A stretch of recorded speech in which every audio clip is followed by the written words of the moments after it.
This week on the Backtable podcast. So if a man had 100 million moving sperm and he had some white blood cells, I'd do everything that I could to reassure him. If I did a rectal exam and he's got a very tender prostate or he has significant LUTs, then I'd be treating him for prostatitis. But from a fertility standpoint, I'm looking at the total number of moving sperm in the sample. And if there's lots of sperm and he has some white blood cells, I'm usually telling him that this is something you don't need to worry too much about, other than if he had symptoms that made me think he had prostatitis.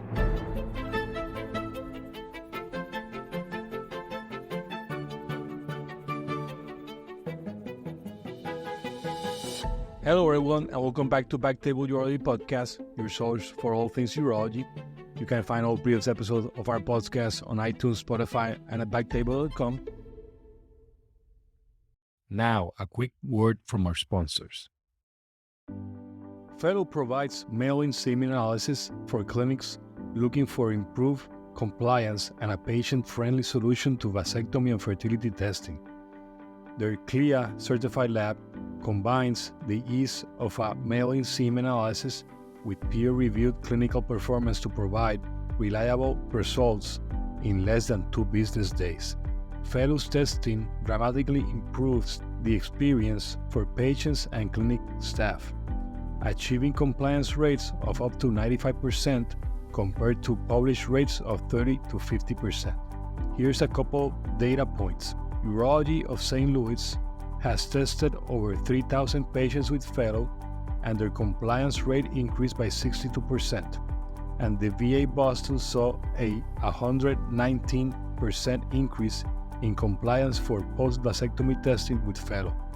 To learn more about Fellow's vasectomy and fertility testing, visit meetfellow.com. That's MEETFELLOW.com. Now, back to the show. The Jose Silva is your host this week, and I'm happy to introduce our guest, Dr. James Smith. Dr. Smith earned both his medical degree and master's degree from UCSF and UC Berkeley. He did his urology residency at University of Utah, and then did a fellowship in andrology and fertility at UCSF as well. Until recently, he was the director of Male Reproductive Health at UCSF, and currently he remains clinical professor of UCSF, but he is the chief medical officer and founding physician at Fellow. Jim, welcome to Backtable. Thank you, Jose. I'm thrilled to be here. Thanks for the introduction. So, James, so today we'll be talking about fertility and innovation in semen analysis. But first, let's just start talking about your background and just tell about a little bit about yourself. Great. No, thank you. Again, I'm thrilled to be here. So my background as an undergrad was in molecular biology. So I've always been interested in science and the lab and innovation. As I was thinking about my career, though, I found that in urology, you get that terrific blend to be able to follow your patients for an extended period of time, terrific science underpinning the field. And I really began to grow passionate about ways to help people start families. And I realized that as an andrologist and a reproductive urologist that I'd be able to do that. So that fellowship was really impactful for me, and it led to me coming on as an assistant professor, associate, and full professor at UCSF. It really led to, through a lot of exciting things. Over the course of my time at UCSF, did a lot of basic science research into how sperm work, how sperm stem cells work. Also did a lot of larger scale projects looking at access to care and breaking down barriers. And about 5 or 6 years ago, I was introduced to the founder of Fellow by my department chairs. Peter Carroll introduced me to the founder of Fellow. And in that first conversation, I was asked, Jim, what are pain points that you face in your practice? And for me, the semen analysis as a reproductive urologist was a really big pain point. It's very difficult for patients to get into the clinic. It's fundamental for everything that we need to do when we're trying to evaluate the fertility of our patients, to try to see whether or not a patient's vasectomy worked. And yet there were just huge logistical barriers in terms of a guy coming in and getting scheduled for the semen analysis. It was hard on my staff, my nursing team, the secretarial team. It was tough on patients, traveling long distances when they had to produce a sample and get it analyzed within an hour. So it's kind of a short overview of where I got to. Good. We'll talk about quality in a while, but let's just start with just general fertility. Do you see man alone, or are you seeing couples? It's really as a mix. I will see both. I'll see husband and wife, or husband or male and partner together, and also the man by himself. I'd say that probably more often in my practice, I see just the man by himself. And in terms of, I know the numbers have been changed, but usually I remember it was 1/3 male factor versus 2/3 female factor. I mean, is that still true, or we have seen some changes? Well, roughly speaking, we think that within a couple, it's about a 50-50 phenomenon. If you look at just isolated male factor, your numbers are pretty right on. It's about a third only isolated male factor, but then an extra 20% of couples have both a male and a female factor. So, as you would expect, when a couple comes in, about half the time, there's at least a contributory part of the male. And when you see patients in the office, I mean, you're this subspecialist, so I guess they have already seen a urologist, or are you seeing some patients that have never have had a workup for infertility? I see both. I mean, as a subspecialist at an academic institution, I do see many patients who've already been evaluating. They've gone to an OBGYN, they've gone to an REI, and they've come to me, or they've gone to their general urologist, come to me, they've gone to family practice, gotten the semen analysis, and then come to me when there's abnormalities. But, there's a fair number of men who are just curious about their fertility. And so they'll reach out to me as a fertility specialist just to get an evaluation and to see, is there anything I need to worry about? They're getting married and you want to see the problem. They're planning on getting married down the road, and they're just trying to get a tune-up and a checkup. So let's just talk about those patients that they don't know. I mean, they haven't had any issues. What do you order for them? What is a general checkup in terms of fertility?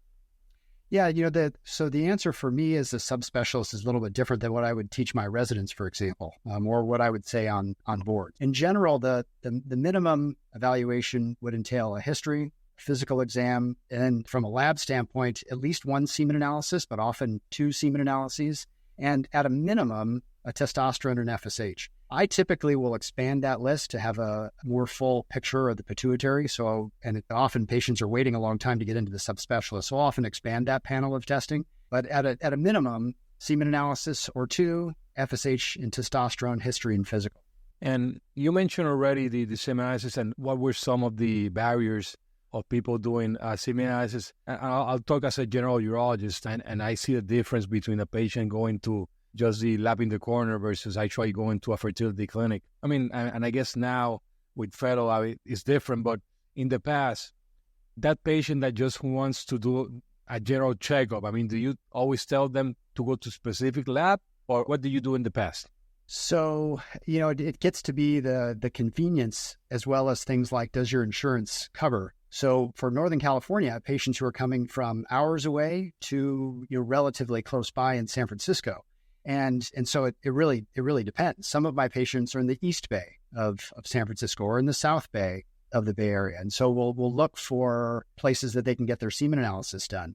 And that's one of the significant barriers, is actually trying to find a lab that offers a semen analysis, finding a lab that does a post-vasectomy semen analysis. And that's pretty tricky. There are quite a few labs that have stopped offering the semen analysis.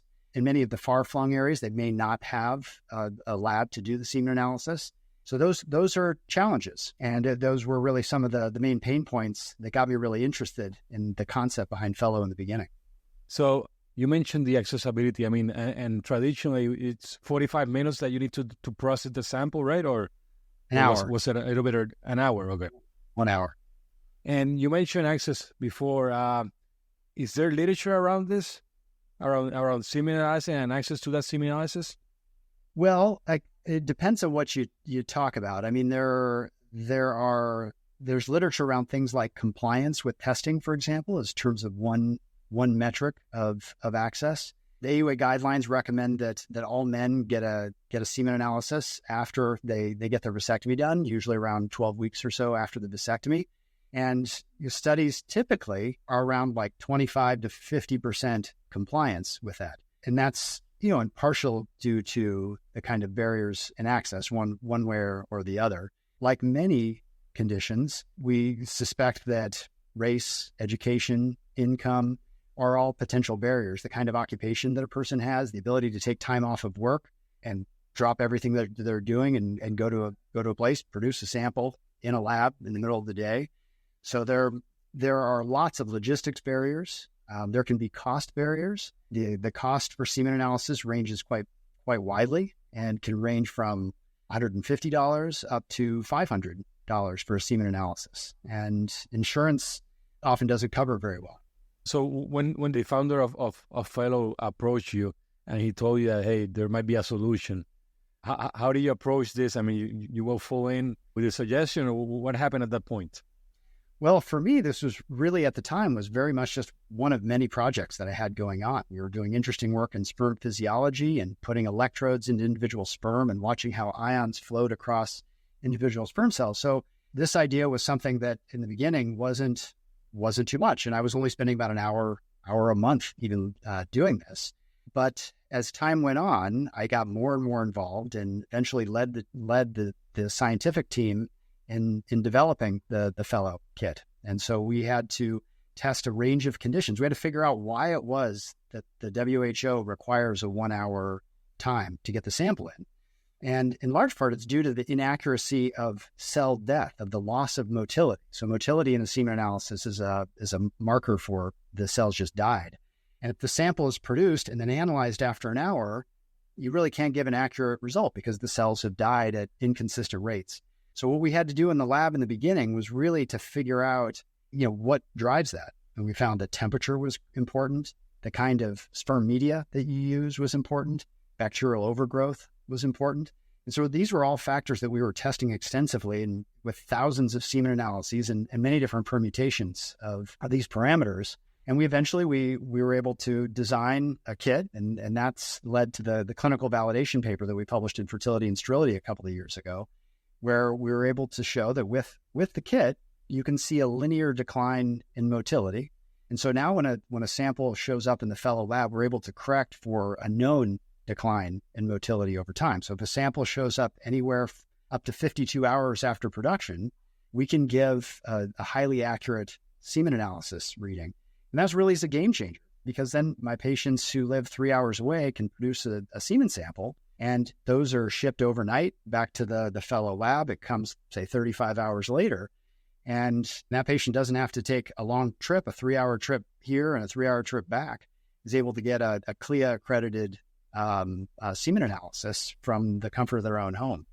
And you mentioned in the past, in terms of insurance, patients, maybe they don't want to pay out of pocket. What do you tell the patient? I mean, maybe at the end of the day, they're actually saving money by just going straight to this more specific or easier test to be done in their house. But how do you word the patient, or how do you talk to the patient about this? Yeah, patients often ask me that question. I mean, often when they're thinking about their diagnostic testing, they're wanting to use their insurance as best they can. I tell them that they can submit the receipt for their semen analysis, whether it's Fellow or the in-person semen analysis, and submit that. It's usually is reimbursed by their FSA or HSA accounts. Carrot and Progeny, some of the insurance benefit managers, they will often reimburse the semen analysis. But I think you're right. And I think that's the calculation that the patients are thinking through. The Fellow semen analysis costs $189 for the semen analysis, $139 for the vasectomy semen analysis. And they're thinking, how much is the hassle factor, taking time off work, going in, and it's grown increasingly popular all around the country. Is there a patient that is not a candidate to using this type of technology? You will say, hey, just go to the fertility clinic, for example. Yeah, I think the Fellow semen analysis is a terrific screening test. I think it's great for figuring out if a man has normal parameters, abnormal parameters, azoospermia. For patients who have very low ejaculate volume, the Fellow does not do a post-ejaculate urine analysis test. We don't currently do leukocyte staining. So if someone was concerned about infection in that way, there's not a culture of the semen or looking for leukocytes. So those are a couple of situations that would not be a good fit for Fellow. So for example, if the semen volume was low and I got it from Fellow, I would often send a second semen analysis at UCSF, and I would get a post-ejaculate urine analysis to look for retrograde ejaculation in that patient. But I mean, also not many labs are doing the post-micturition test, so it's not like it's going to be easy to find one. No, that's exactly right. I mean, for these kind of specialty situations, I mean, often men are coming to a reproductive urologist to sort that out. And, for reproductive urologists, we have partnerships with high quality labs that can do that kind of advanced testing. And, going down the road with Fellow, that's some of the things that I get excited about, is to be able to add that on to the offering at Fellow, so that eventually there would be a whole host of andrology tests that could come out of the semen analysis. And Jim, you mentioned leukocytes. The preferred lab to use from my institution, I would say 100% of the patients have leukocytes. And it says that it has bacteria, and even patients that are asymptomatic. I mean, and you talk about quality. I mean, how confident are those labs that you see that every time they have leukocytes, they have bacteria? I mean, most likely it's contamination, right? Yeah, that's right. I mean, I don't generally make too much out of leukocytes. I mean, the first finding that shows up in the semen analysis are round cells. So what we'll do at UCSF is, if there's more than 1 million round cells per milliliter, we'll reflexively stain those for leukocytes. If there's still a high fraction of leukocytes in the sample, then I'll think that it's possible there's an infection. In a man who's asymptomatic, though, I mean, this could very well just be contamination. He's producing sample through masturbation, and he has bacteria perhaps on his hands or on his genitalia. Most times, I don't find that the leukocytospermia, the white cells in the semen, are terribly informative. It is an area of concern for REI, and there's the concern that these elevated white blood cells are going to impair the in vitro fertilization cycle. But the data on this is very mixed, as is treatment with antibiotics for this situation. And often, if you culture semen in this situation, you'll often see a mix of flora. Treat with antibiotics, you'll see a new mix of flora and often grow yeast or something else, and not necessarily change your IVF outcomes.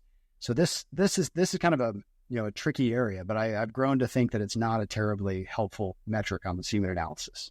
The patients that come with that type of situation, that they probably had done already a sperm test, semen analysis with the primary, they come to the office thinking that they're infertile because there's a bacteria there. And I mean, so how do we approach that patient to change the way they're thinking, or just to try to, hey, that's nothing, don't worry, let's do some test? Yeah, I think that's a great question, Jose. I mean, I think for me, the number one metric is the total motile count. So when I look at the semen analysis, the first thing that I'm doing is if it's not already calculated for me, I'm looking at the semen volume, the sperm concentration, and the percent motility, and I'm multiplying those to look at the total number of moving sperm in the sample. So if a man had 100 million moving sperm and he had some white blood cells, I'd do everything that I could to reassure him. If I did a rectal exam and he's got a very tender prostate, or he has significant LUTs, then I'd be treating him for prostatitis. But from a fertility standpoint, I'm looking at the total number of moving sperm in the sample. And if there's lots of sperm and he has some white blood cells, I'm usually telling him that this is something you don't need to worry too much about, other than if he had symptoms that made me think he had prostatitis. And what about progression? I mean, the classic semen analysis parameters say progression 1, 2, 3, 4. How does that impact you in the decision making? Yeah, so when you look at this, from 0, no motility at all; 1, kind of twitching cells; 2 and 3 starting to move; and 4 just having linear progression across your microscope slide. Generally, the higher the progressive motility, the more success you'd have with IUI. In general, the semen analysis, I think, gives you a pretty good idea of what's going on. Is the man likely to conceive with timing sex? Is he going to need something like intrauterine insemination, or is in vitro fertilization more likely the way to go? I mean, I think of the semen analysis kind of in that big bucket. Generally, I'm thinking if a man's total motile count is less than about 5 million sperm or so, this is kind of my IVF bucket. Is he between 5 million and 20, 30 million, 40 million total moving sperm? That's kind of my IUI range, at least assuming that they haven't conceived for a year. And then for that man who has more than 30 or 40 million moving sperm, then they're likely to conceive on their own if given enough time and they're timing sex with ovulation. As a reproductive urologist, I'm always thinking, what can I do to shift men among those 3 categories? So if he has 3 million moving sperm, is there something about his lifestyle or his diet or his exposures in his environment? Does he have a varicocele? Does he have a pituitary dysfunction? Is he hypogonadal? Does he smoke? Does he use marijuana? So as part of the history, the exam, his his lab testing, I'm trying to figure this out. And is there anything that I can modify to try to shift him from being in that IVF range to being in the IUI range? If he's in the IUI range, is there something I can do to shift him into the just having sex at home range? And for example, vitamins like CoQ10, is that something that you tell the patient that they might help? I think this is a really interesting area. There has been growing interest in antioxidants of one sort or the other. These are certainly very important in semen as far as capacitation and other parameters for sperm. The data is more than a little bit mixed in this area. Some studies have shown significant benefit from CoQ10 and L-carnitine and many others. The largest randomized controlled trial was one that I was pleased to be part of, and it was with about 8 or 9 different academic centers, and this was called the MOXIE trial. And this NIH-supported study randomized men with low numbers of total motile count to see whether or not antioxidant would improve. And overall, it did not lead to improvement. So, what I generally try to focus on a holistic approach for patients. I talk about diet and exercise and weight and removing toxic exposures. And I'll tell them if you take supplements, it certainly may benefit you, but sometimes they can be quite expensive. And so I've gotten away from routinely advising them for patients, but I don't think they cause any harm other than sometimes to your pocketbook. And how long do you wait? Like 6 months, trying to do this diet, exercise, or the holistic method, 6 months? Or how do you wait to tell them to come back with a new semen analysis? Well, each patient is very different. It depends on the circumstances. Some people have been trying for 2 years already, and I probably wouldn't wait very long at all. If a patient saw me in the very beginning of their journey, which I think is the place where urologists can really do the most good, if a patient had not even started trying yet or was 2 months into their journey, then I certainly would wait 3 months. And so 3 months is that kind of minimum time for sperm production to happen. That takes roughly 2 months. And then for another couple of weeks for that sperm to make its way from the testicle through the ductwork and then out the penis with ejaculation. So I'd wait a minimum of 3 months before rechecking a semen analysis. One of the things I think that's tricky is to be scientific about this. And, is it the diet, or is it antioxidants, or is it the varicocele, or is it the obesity, or is it the tobacco, or a whole host of things? So typically I try to fix them all at once and talk about the whole range of potential ways that man can improve his semen quality. And then I'll recheck him again 3 months later. And you mentioned already that if a patient comes to the office and wants to be tested, you're doing the testing, but how important is that 1 year mark of trying and not able to conceive? Yeah, I think that the guidelines currently, conflate too much testing for men and for women. Currently, the guidelines state that a couple should be trying for a year if they're 35 years old or younger, if the woman is 35 years old or younger, or 36 or older, that they could wait 6 months. And that doesn't make a whole lot of sense to me from a urology standpoint. A semen analysis, a history, physical exam, these are pretty low lift, inexpensive tests. So from my perspective, I advocate on an earlier testing. And I think that if a man knows that he has azoospermia, there's no sperm there, well, might as well know early so he can see if he can fix something. He's got 1 million moving sperm and he's got a giant grade 3 varicocele. Would rather fix that early in his journey, as it can take 3 months, 6 months or longer to see benefit from that. And I think more often what happens is that couple tries for a year, they get frustrated, they go see their OB who sends them to their REI. The REI starts them on the path of IUI and IVF, and then they send them to a reproductive urologist and they'll say, we're going to start IVF or IUI in 2 weeks. Dr. Smith, what can you do for us? Then I say, well, nothing that we do can actually improve things too much in 2 weeks. So those are some of the challenges we face. I think that moving the diagnosis up sooner in a couple's journey, in a man's journey, is more beneficial to them and more likely to let us do less expensive interventions, less invasive interventions to help them. And in terms of repeat testing, are you still doing 2 full semen analysis? Or with new technology like Fellow, do you need only with 1 you're good enough? If a man has a really normal semen analysis, then I'm often content with just 1. If there's anything that's borderline about that test, his motility is a bit low, his morphology is a little bit low, his concentration's low, and then I'll often repeat them. There's a great deal of variability from one semen analysis to the next. It's common to see a 25 to 50% variation from the same man separated by a couple of weeks. So I'm trying to get roughly, where is this individual? Is he kind of in the IUI range on a couple of semen analyses? Is he consistently in the IVF range, or is he consistently in the normal range? So for pretty much most abnormalities, I'm going to get at least two. Sometimes I'll see, very different numbers. I'll see one with very good, one relatively poor, and I'll get a third as a way of trying to break the tie. Out of curiosity, that patient comes to the office just for a regular checkup, oligospermia. I mean, how do you tell the patient the news? Well, I think in a compassionate, straightforward way, I let him know that his sperm concentration is a little lower, that he still may be able to conceive. I've seen men over the years conceive even with thousands of sperm. So it doesn't mean that they can't. It only takes one sperm for a man to conceive. But I tell that man with, say, 10 million cells that it may take him longer, and that there may be things that we can do to try to improve that, whether it's diet or exercise or stopping a medication that may be hurting his fertility or fixing that varicocele. Those are all things that I think are opportunities for us to try to improve his chances of trying to conceive. And like you mentioned, it's about chances, and that's what I tell the patients. I mean, I don't see that many, but the ones that I do get, I say, is probability. So don't try not to get frustrated, and then I send it to somebody like you in the area. So you mentioned the vasectomy testing before with fellow. Do you do a lot of vasectomies or? Yeah, I do. That's been a very big part of my practice over the years.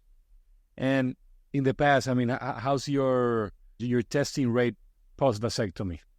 But this again was one of those pain points when I met Will Matthews, the CEO, and we were talking about pain points. I tell each of my patients, look, there's a chance, perhaps 1 in 1,000, that the two ends of the vas deferens are going to grow back together. And, you never know if you're in that group. It can take a while for all the sperm to clear out of that sample. You don't want to inadvertently get your partner pregnant. Get a semen analysis every time I'm doing a vasectomy. And I would say that despite that, the rate of getting it done was about 25 to 30% of men actually getting it done. That's been one of the big parts in this new role. So a year ago, I became chief medical officer at Fellow, and in large part because I'm excited about being able to try to help men and improve access to care at the national level and at a much bigger scale than I was able to do only at UCSF. And a good example of this is that we are about to present at AUA and have data under review now, but the compliance is like 85% in 10,000 plus men who we followed over greater than 6 months. So the compliance, and this, we looked at whether it was a large urology group, a small urology group, an academic center, and it really was basically about the same. It was all really good, and in the 80s or higher in some locations. So that's been pretty impressive, and it's been a game changer in my own practice. I mean, my secretary would spend hours a day scheduling semen analyses, and now she spends basically none. My nurses would struggle to find reports. Now it's the easiest thing to do by just popping into the portal and getting results. So that has been really, really terrific. So we've been using Fellow in our practice for a few months already. And what we've been doing is that prior to the vasectomy, we're already giving the kit to the patient. And I think that's been the most helpful part of this, because like you mentioned, most people don't do it afterwards.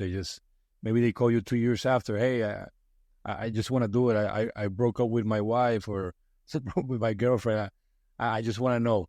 So, and then they do it. But yeah, and definitely for you guys out there that don't know about this, I mean, they will get the full report. Congratulations, that a certification that there's no sperm. And also, let's say if they do it 3 or 4 months later and there's still some sperm, the next one is also free. I think there's two that are free. But yeah, it takes away from the office that awkwardness. Tell the patient, hey, you need to do it again. Well, actually, we'll keep testing for free until it's zero. So we're committed to just getting that patient down to zero. We centrifuge every sample that comes into the lab. And so we're committed to getting to zero. It's just an automated part of our process, that there's any cells on that that semen analysis, the patient just automatically gets another kit for free. So it didn't matter the number, whether it's 2 or 3 or whatever. And Jim, do you usually wait 3 months, or are you doing just by number of ejaculations? What are you doing? I think that's an interesting question, Jose. We're in the midst of trying to analyze that now. Stan Honig from Yale and I and some other colleagues are trying to look at this and sort of figure this out. We're not completely sure that the ejaculation frequency is the thing. That's what I have always thought, but we're not seeing that as much in our data. You certainly need to. I think 3 months for the guidelines is a very reasonable time, and the vast majority of men will have cleared their ejaculates by 3 months. But this is an analysis we're looking on now in tens of thousands of post-cystectomy samples to try to come up with some better data for the field. Because I have patients that they do it after 3 months, but they haven't had ejaculation or anything. My wife has been in bed for 2 months, and she had a surgery, haven't done anything, and then your semen is lower, but still not zero. So definitely, I guess telling the patient more clear instructions will be much better in the future. So that data you're gonna have in the future will be great. So Jim, in terms of down the road, I mean, you mentioned the different types of molecules that you used to test when you were a student. How do you see the future? I think this, for me, is one of the most exciting things that we can do. I'll back up a little bit. I mean, so Fellow really began in this teeny little lab space. It was a startup of startups outside of UCSF. It was in this little incubator space. And as we did these thousands of semen analyses, we're building the kit. Eventually, we took that technology that we developed through this R&D process and transferred it to a CLIA lab. And so the first CLIA inspector told us that we had at a 50 square foot little bench, that we had the smallest CLIA lab that he'd ever certified. Back when you met the founder, there was no clear, there was no company yet.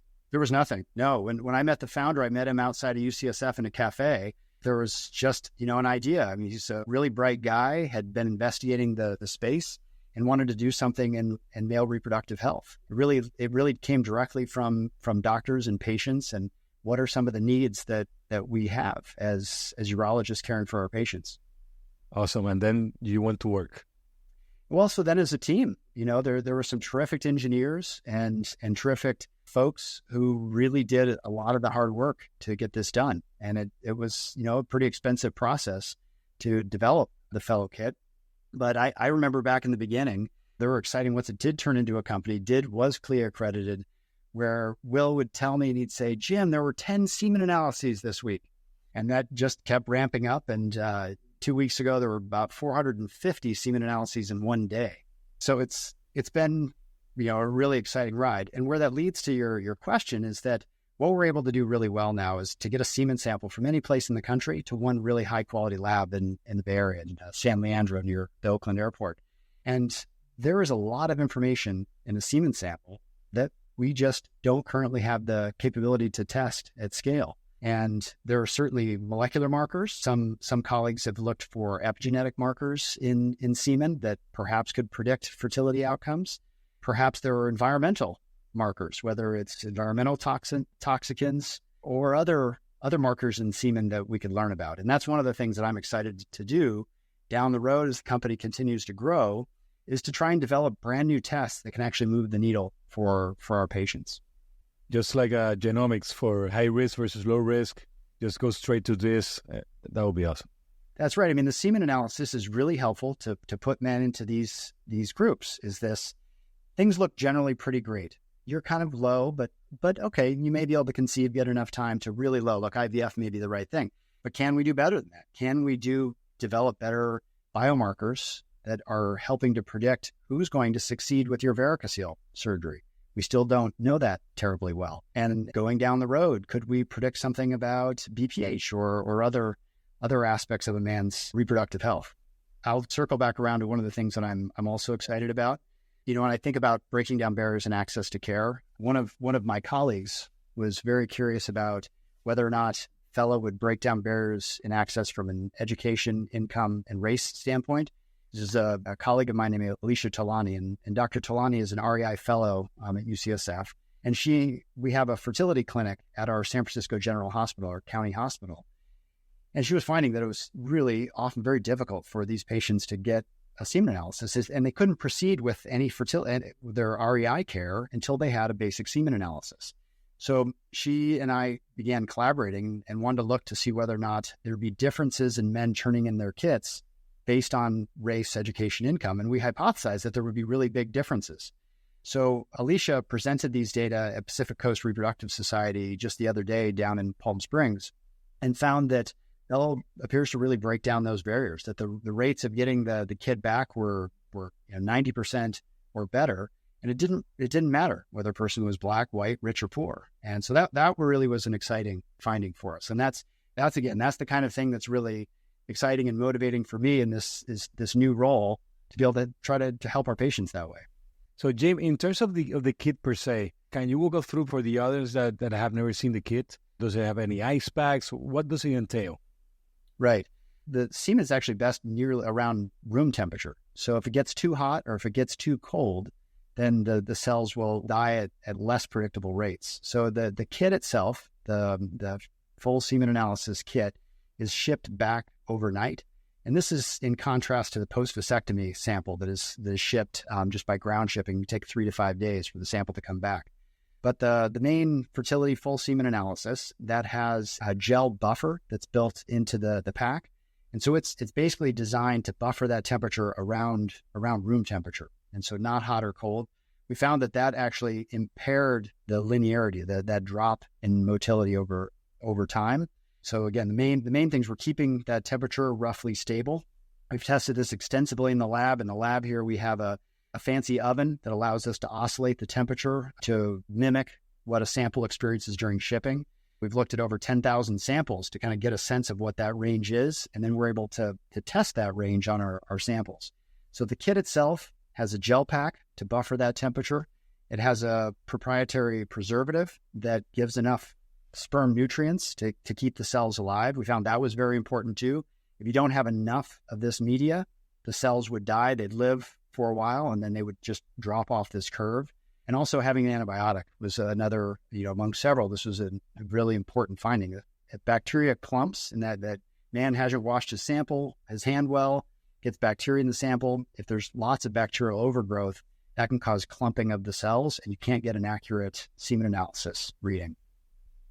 And curious about that specificity of the antibiotic. I mean, you started seeing some clumping in the specimen. Let's throw in an antibiotic?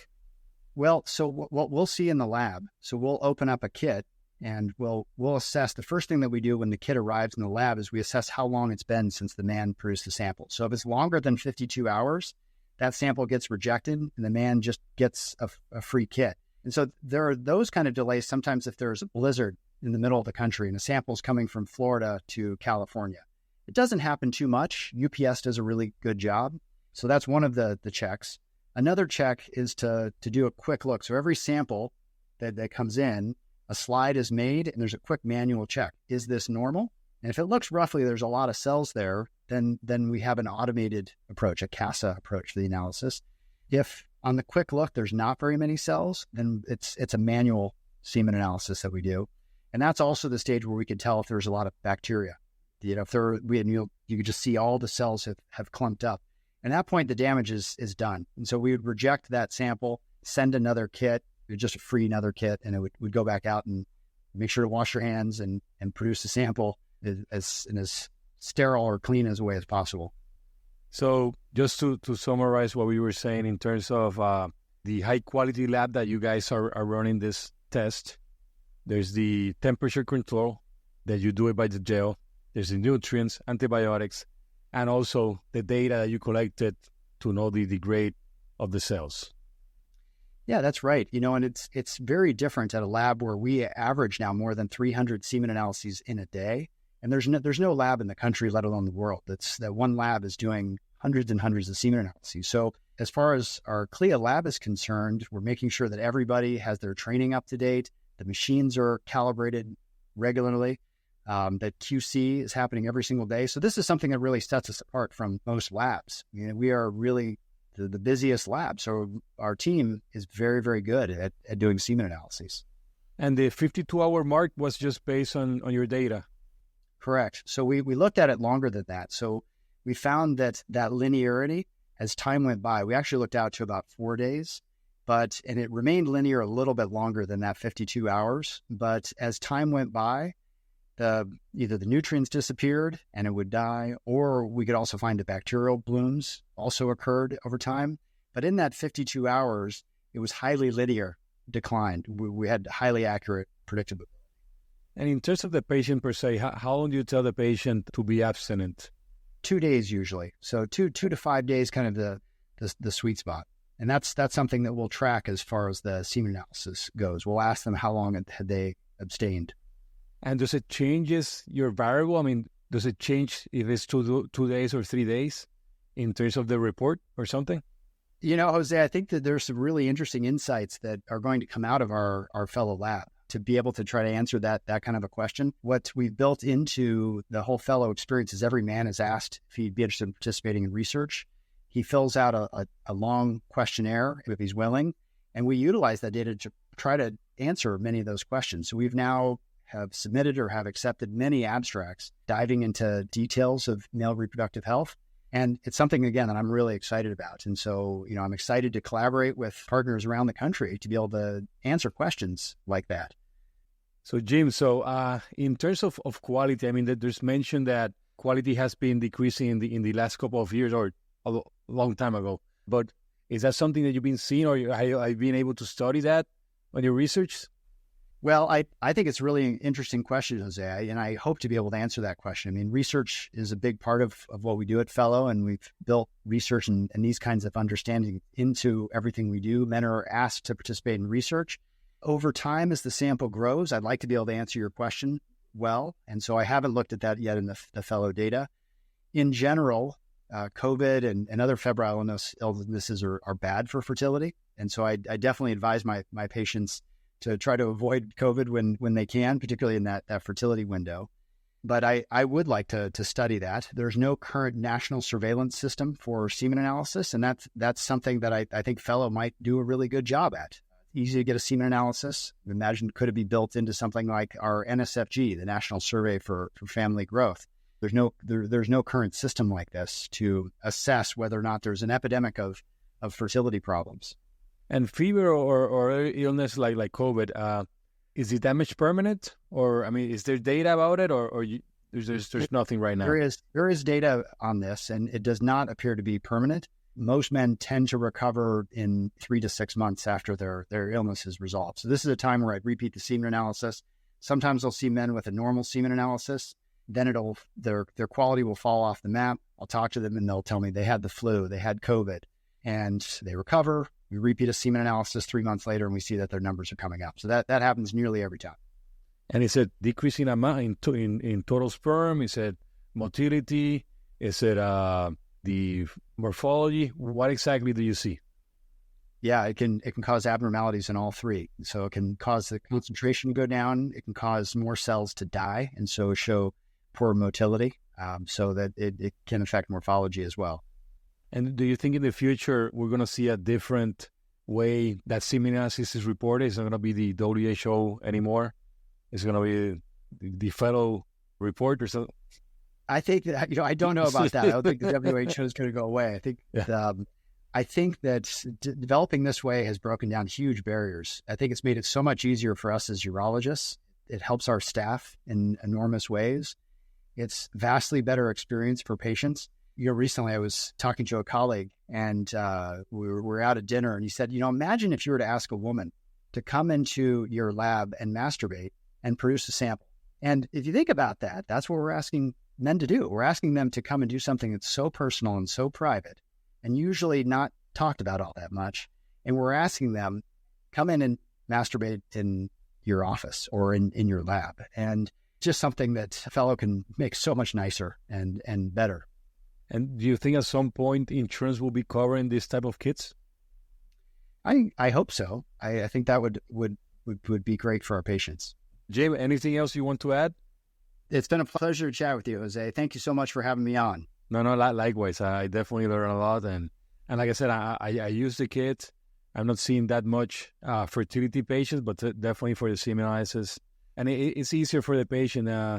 That conversation while you're doing the vasectomy, the patient asks, and you tell him, hey, you need to wait 2 weeks or 1 week to have sex, blah, blah. But then when you tell them it's going to be 3 months of protected sex until you do the sperm count, they always ask, where do I do it?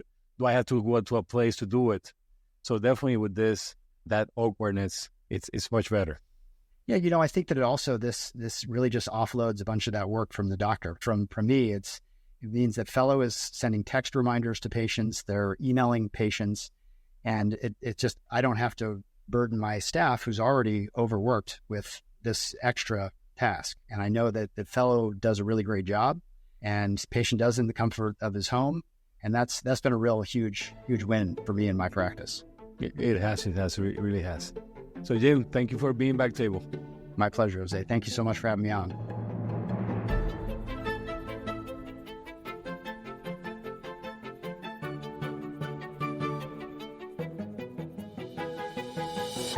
Thank you so much for listening.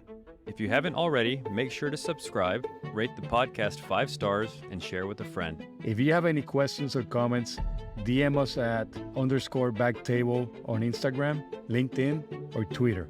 Backtable is hosted by Aditya Bagrodia and Jose Silva. Our audio team is led by Kieran Gannon, with support from Josh McWhirter, Aaron Bowles, Josh Spencer. Design and digital marketing led by Brian Schmitz. Social media and PR by Chi Ding. Administrative support provided by Jamila Kennebrew. Thanks again for listening, and see you next week.